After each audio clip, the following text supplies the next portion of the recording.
Hello बच्चों, स्वागत है आप सबका हमारे इस नए लेक्चर में। और आप सबको याद ही होगा बच्चों कि हम क्वाड्रेटिक इक्वेशंस के क्वेश्चंस की प्रैक्टिस कर रहे थे एक स्टैंडर्ड बुक से, जिसका नाम आपको नीचे डिस्क्रिप्शन बॉक्स पे दिखाई देगा। और उसमें बच्चों हमने अभी तक बहुत सारे बेहतरीन सवाल बनाए हैं। मुझे पूरी उम्मीद है कि आपको इन सवालों को प्रैक्टिस करके थोड़ा और ज़्यादा कॉन्फिडेंट लग रहा होगा अपनी जेईई की जर्नी में। चलिए स्टार्ट करते हैं अपने आज के सवालों के साथ। लेकिन आज के सवालों को देखने के पहले इस प्लेलिस्ट पे आप रेफर जरूर करें, क्योंकि बहुत ही अमेजिंग ये बच्चों मैंने वीडियोस आपके लिए बनाए हैं जिसमें पूरी थ्योरी मैंने आपके लिए कवर की है। तो पहले इसे देख लें और उसके बाद फिर स्टार्ट करते हैं अपना आज के लेक्चर को। हमने बच्चों अभी तक टोटल 15 क्वेश्चंस किए हैं। आज हम देखेंगे क्वेश्चन नंबर 16 को। जो क्वेश्चन नंबर 16 हमारे पास दिया हुआ है उसमें हमें रेंज बतानी है। Range of y is equal to sec square x minus mod of sec x। y is equal to sec square x minus mod of sec x plus 4 divided by, नीचे हमारे पास लिखा हुआ है sec square x plus mod of sec x plus 4। ये हमारे पास बच्चों इसमें देखिए सवाल दिया हुआ है। ठीक है, आपको इसका रेंज बताना है। अब रेंज बताने के लिए क्या इसको हम तरीका करें, क्या इसमें हम अपनी टेक्निक यूज करें, आप देखिएगा ध्यान से। क्या इस पूरी चीज को मैं ऐसा लिख सकता हूं क्या कि अगर मैं इसको लिख दूं y इज इक्वल टू, यहां पर देखिए हमारे पास लिखा हुआ है sec square x minus mod sec x plus 4। इसको अगर मैं लिख दूं sec स्क्वायर x और प्लस मॉड sec x और माइनस 2 मॉड sec x, सोच के देखो, एंड प्लस 4। अगर मैं इसको ऐसा लिखूं तो इससे कोई प्रॉब्लम तो है नहीं भाई। ये प्लस 1 और माइनस 2 कर दिया तो इफेक्टिवली तो वही लिखा हुआ है जो ऊपर दिया था। और नीचे हमारे पास लिखा हुआ है sec square x plus mod sec x plus 4। अब इसको देखो आप कैसे लिख सकते हो। आप यहां से लिख सकते हो y इज इक्वल टू ये sec square x plus mod sec x plus 4 और sec square x plus mod sec x plus 4। इसको जैसे ही आप काटोगे तो कट जाएगा, 1 बचेगा। और एडिशनल ऊपर क्या बचा, तो minus 2 mod sec x divided by sec square x plus mod sec x plus 4। ये हमारे पास देखो चीज आती है। अब जैसी बच्चों ये हमारे पास चीज आ गई तो यार यहां से मुझे एक चीज समझ में आती है कि अगर मैं न्यूमरेटर और डिनोमिनेटर को मॉड ऑफ sec x से डिवाइड कर दूं, आप इसको देखो ऐसा भी देख सकते हो, जो sec स्क्वायर x लिखा है इस sec स्क्वायर x को आप मॉड ऑफ sec x का होल स्क्वायर भी तो बोल सकते हो। एक ही बात है ना, मॉड लगा लोगे और स्क्वायर भी कर लोगे तो रिजल्ट तो पॉजिटिव ही आना है, कोई दिक्कत की तो बात है नहीं। जैसे ही मैं इसको मॉड sec x से डिवाइड करता हूं, अगर मैं इस मॉड sec x से इसको बच्चों डिवाइड करता हूं तो मेरे पास क्या लिखा आएगा मैं आपको बता देता हूं। y की value will be 1 minus 2 upon, नीचे देखिए ये मॉड ऑफ sec x का होल स्क्वायर, नीचे मॉड ऑफ sec x, तो यहां पर एक बार बचेगा मॉड ऑफ sec x, फिर mod of sec x by mod of sec x, ये बचेगा 1 और plus 4 by mod of sec x हमारे पास आ जाएगा plus 4 times mod of cos x। 1 bye mod of sec x क्या आ जाएगा, मॉड ऑफ cos x आ जाएगा। तो ये हमारे पास चीज आ गई।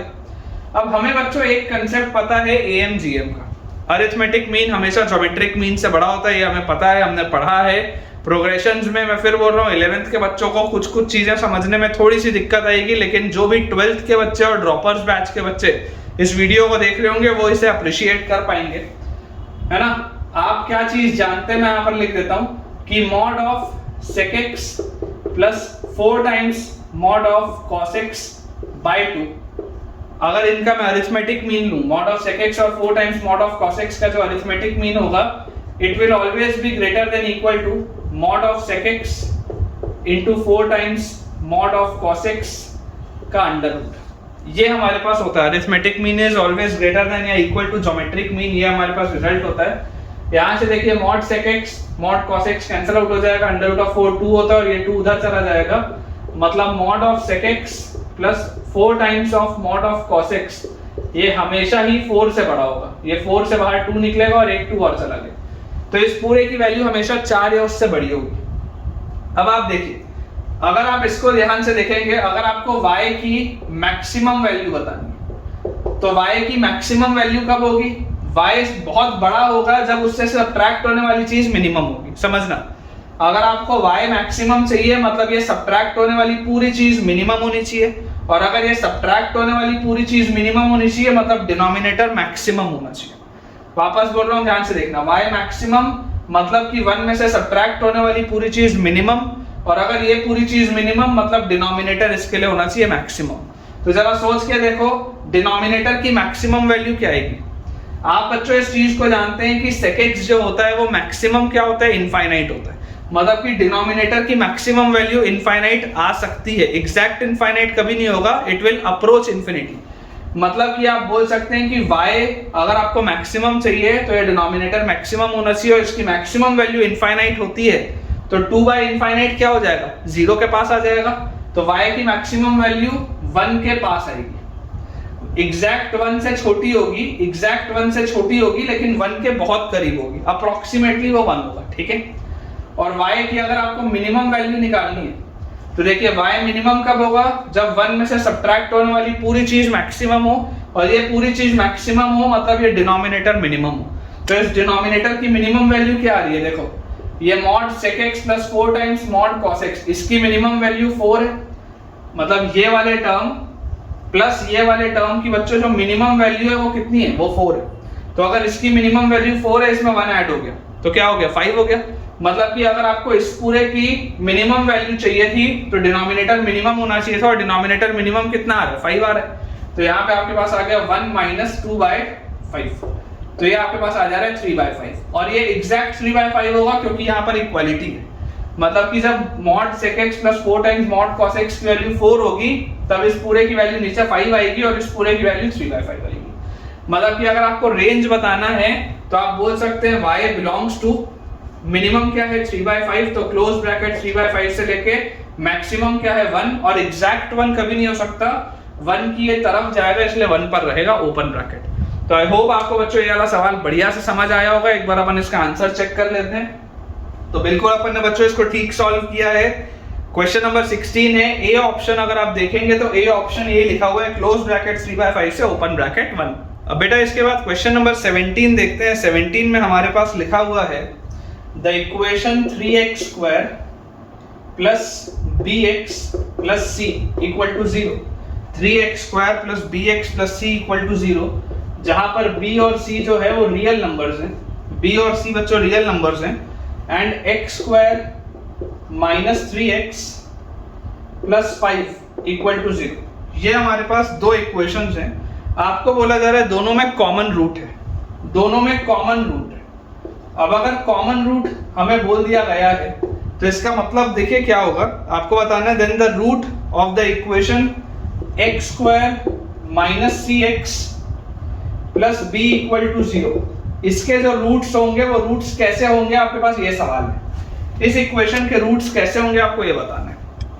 अब जो आपको बच्चों बात समझने की जरूरत है, ऐसा मैंने कंसेप्ट आपको लास्ट लेक्चर में भी कराया था। आप ऑब्जर्व ये करिए कि देखिए ये वाला जो आपके पास क्वाड्रेटिक दिया हुआ है, इस क्वाड्रेटिक का डिस्क्रिमिनेंट अगर आप देखेंगे तो b स्क्वायर माइनस 4ac करेंगे तो इसका डिस्क्रिमिनेंट 0 से छोटा आ रहा है। अब अगर आपके पास इसका डिस्क्रिमिनेंट 0 से छोटा है और क्योंकि इसके सारे कोफिशिएंट्स रियल नंबर थे, मतलब आप ये बोल सकते हैं कि इसके रूट्स क्या होंगे, कॉम्प्लेक्स होंगे या इमेजिनरी होंगे, कॉम्प्लेक्स या इमेजिनरी रूट्स होंगे। और ये आपको पता है कि कॉम्प्लेक्स रूट्स हमेशा कॉन्जुगेट पेयर में अकर करते हैं, मैंने आपको बताया है। अब जरा आप सोच के देखिए, ये जो ऊपर वाला भी इक्वेशन है, ऊपर वाले भी इक्वेशन में 3b और c रियल है, 3b एक रियल नंबर है, मतलब ऊपर वाले इक्वेशन में भी जो कोफिशिएंट्स हैं वो सारे के सारे कोफिशिएंट्स रियल हैं। तो रियल कोफिशिएंट्स का क्या मतलब होता है, रियल कोफिशिएंट्स का मतलब होता है कि इसके जो अगर एक भी रूट दोनों में कॉमन हुआ, अगर दोनों में एक भी रूट कॉमन हुआ तो automatically both roots will be common. तो आप यहाँ पे बोल सकते हैं clearly both roots will be common, clearly both roots will be common. देखिए बच्चों मैं आपको दोबारा इस बात को बोल रहा हूं, जो प्लेलिस्ट मैं आपको बोल रहा हूं आप बिल्कुल उसे रेफर करिए, नीचे डिस्क्रिप्शन में उसका लिंक भी दिया हुआ है, बहुत इंपॉर्टेंट प्लेलिस्ट है। ये सारे कंसेप्ट्स मैंने आपको डिटेल में उसमें पढ़ाया है, तभी भी इन सवालों को हम प्रैक्टिस कर पा रहे हैं, ठीक है। तो clearly both roots will be common, मतलब अगर आप रेशियो लेंगे तो 3/1 will be equal to b/-3 will be equal to c/5, यही इसका मतलब है।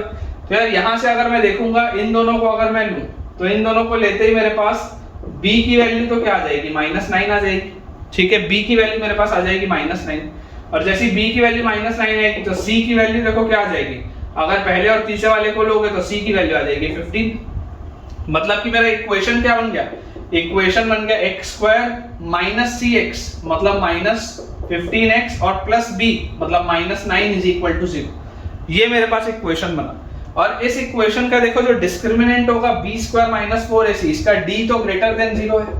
अगर आप इसके रूट्स निकालेंगे तो क्वाड्रेटिक फॉर्मूला लगाते इसके रूट्स क्या आ जाएंगे, x की वैल्यू आ जाएगी -b plus minus root over b² मतलब 225 -4ac मतलब -4 × 1 × -9 मतलब +36 -4ac बाय 2। ये इसके रूट्स आपके पास आने चाहिए। तो x की वैल्यू आ जाएगी हमारे पास 15 प्लस माइनस 225 और 6 231 और 30 अंडर रूट ऑफ 261/2। ये आपके पास इसके रूट्स आएंगे। क्लियरली आपको दिखाई दे रहा है इररेशनल रूट्स हैं, डिस्टिंक्ट हैं, अलग अलग हैं। तो आपके पास रूट्स आएंगे इसके इररेशनल, इसके जो रूट्स आएंगे इसके रूट्स आ जाएंगे आपके पास इररेशनल। अपने से यही पूछा गया था कि इस इक्वेशन के रूट्स के बारे में आप क्या बोल सकते हैं।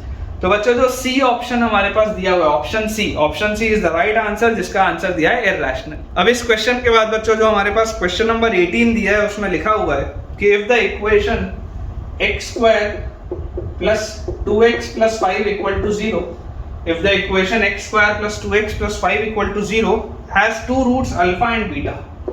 इसके बच्चों हमारे पास दो रूट्स दिए हुए हैं अल्फा और बीटा, और बोला जा रहा है then the equation whose roots are alpha plus 1/अल्फा एंड बीटा प्लस 1/बीटा। ये कौन से इक्वेशंस होंगे, अल्फा प्लस 1/अल्फा और बीटा प्लस 1/बीटा। तो ध्यान से बच्चों आप ऑब्जर्व इसको करिए कि आपको एक ऐसा क्वाड्रेटिक इक्वेशन बताना है जिसके रूट्स अल्फा प्लस 1/अल्फा है और बीटा प्लस 1/बीटा है। तो यहाँ से देखिए हमें क्या चीज दिखाई देती है, यहाँ से बच्चों हमें दिखाई देता है कि अल्फा प्लस बीटा क्या है, what is alpha plus beta. तो सम ऑफ रूट्स आ जाएगा -b/a, तो अल्फा प्लस बीटा तो -2 है। एंड प्रोडक्ट ऑफ रूट्स क्या है, alpha beta. Product of roots होता है c/a, मतलब प्रोडक्ट ऑफ रूट्स हमारे पास 5 है। अब ये आपके पास जो लिखा हुआ है इसके करस्पॉन्डिंग अगर आपको एक क्वाड्रेटिक बताना है तो उस करस्पॉन्डिंग के लिए सम ऑफ रूट्स क्या आएंगे, इसके करस्पॉन्डिंग के लिए सम ऑफ रूट्स आपके पास आएगा अल्फा प्लस 1/अल्फा प्लस बीटा प्लस 1/बीटा।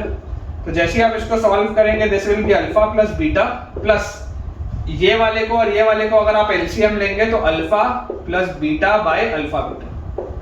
क्लियरली अगर मैं इसे सॉल्व करूं तो अल्फा प्लस बीटा मेरे पास आता है -2, फिर प्लस अल्फा प्लस बीटा आता है -2 अपॉन अल्फा बीटा मेरे पास आता है 5। तो 5 × -2 इज -10 और -2 दिस इज -12/5। ये मेरे पास आते हैं इसके सम ऑफ रूट्स।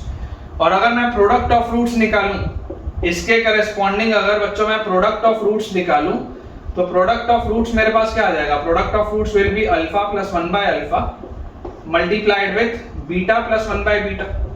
ये मेरे पास आएगा। जैसे आप इसे मल्टीप्लाई करेंगे बीटा अल्फा से मल्टीप्लाई होगा तो अल्फा बीटा प्लस बीटा 1/अल्फा से मल्टीप्लाई होगा तो बीटा बाय अल्फा प्लस 1/बीटा अल्फा से मल्टीप्लाई होगा तो अल्फा बाय बीटा प्लस 1/बीटा और 1/अल्फा मल्टीप्लाई होंगे तो 1/अल्फा बीटा। ये हमारे पास आता है। ये मुझे पता है, ये मुझे पता है। बीच वाले को आप ध्यान से देखो, बीच वाले को क्या आप ऐसा लिख सकते हो, देखो अल्फा बीटा प्लस 1/अल्फा beta plus beta square plus alpha square, तो alpha square plus beta square by alpha beta. इसको हम ऐसा लिख सकते हैं। इसके बाद यहां पर लिख देता हूं तो ये मेरे पास आ जाएगा अल्फा बीटा प्लस 1/अल्फा बीटा प्लस ये alpha square plus beta square को आप लिख लो अल्फा प्लस बीटा का होल स्क्वायर -2 अल्फा बीटा। ये सब मैंने आपको सिखाया हुआ है, बहुत आसान सी बात है। Alpha square plus beta square को आप ऐसा लिख सकते हैं। बेसिकली मुझे पूरी चीज को सम और प्रोडक्ट में कन्वर्ट करना है और नीचे मेरे पास लिखा हुआ है अल्फा बीटा। जैसे ही इसको बच्चों में देखो वैल्यू सब्स्टिट्यूट करूंगा तो मुझे पता है अल्फा बीटा है 5 प्लस 1/अल्फा बीटा है 1/5 प्लस अल्फा प्लस बीटा का स्क्वायर मतलब -2 का स्क्वायर तो 4 -2 into alpha beta is 5 upon नीचे अल्फा बीटा इज 5। तो यार ये पूरा क्या आ जाएगा 5 × 5 25 प्लस 1 तो दिस विल बी 26/5 और यहाँ पर देखो ये -2 और 5 मतलब -10 और 4 मतलब -6/5। तो 26/5 -6/5 is 20/5 which comes out to be 4। मतलब इसका सम ऑफ रूट्स आपके पास आता है -12/5, प्रोडक्ट ऑफ रूट्स आपके पास आता है 4। तो इक्वेशन क्या होगा, इक्वेशन आपके पास होता है, जो रिजल्ट होता है क्लास 10th में भी हम पढ़ते हैं, x² minus sum of roots into x plus product of roots is equal to 0। ये हमारा इक्वेशन होता है। अगर हम इसमें सब्स्टिट्यूट कर दें तो हमारे पास आएगा x² minus sum of roots कितना है, सम ऑफ रूट्स हमारे पास आया था -12/5, तो प्लस 12/5 इनटू x और प्लस प्रोडक्ट ऑफ रूट्स हमारे पास है 4, तो +4, दिस इज इक्वल टू 0।